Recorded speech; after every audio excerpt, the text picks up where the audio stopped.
बच्चा, भारत के उपराष्ट्रपति को सुविधाएं क्या क्या मिलती हैं गवर्नमेंट की तरफ से? चलिए समझते हैं। भारत का उपराष्ट्रपति प्रोटोकॉल में दूसरा संवैधानिक पद होता है, यानी राष्ट्रपति के बाद दूसरा सबसे महत्वपूर्ण पद होता है। ये राज्यसभा के सभापति होते हैं। इन्हें वेतन सभापति के रूप में मिलता है, उपराष्ट्रपति का वेतन नहीं मिलता। इन्हें एक सरकारी आवास मिलता है, बहुत अच्छा बंगला मिलता है।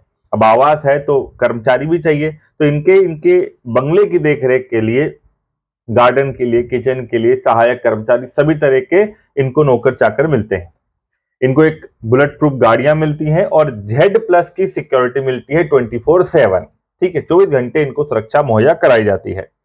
इनका एक निजी सचिव होता है, स्टाफ होता है, कर्मचारी होता है, स्टेनो होता है, स्टेनोग्राफर होता है ना। घरेलू स्टाफ सारे इनको मिलते हैं।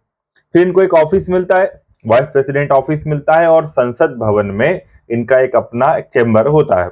इसके अलावा इनकी जो यात्रा होती है, राष्ट्रीय अंतर्राष्ट्रीय दोनों प्रकार की यात्रा हो, तो इनको जो एयर इंडिया 1 का जो प्लेन होता है वो, या फिर एयरफोर्स का इनको प्लेन मिलता है।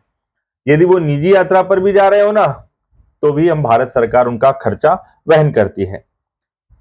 चिकित्सा, राष्ट्रीय अंतर्राष्ट्रीय किसी भी, मतलब भारत या भारत से बाहर विदेश में भी चिकित्सा पूरी तरह से निःशुल्क होती है। उसका पूरा खर्चा वह भारत सरकार वहन करती है।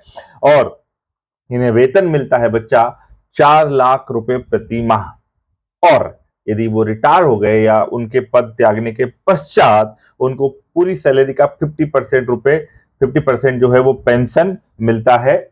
इसके अलावा पूरे जीवन उनका मेडिक्लेम कवर होता है, और भी सुविधाएं, मतलब रिटायरमेंट के बाद भी उनको एक बंगला भारत सरकार की तरफ से मिलता है।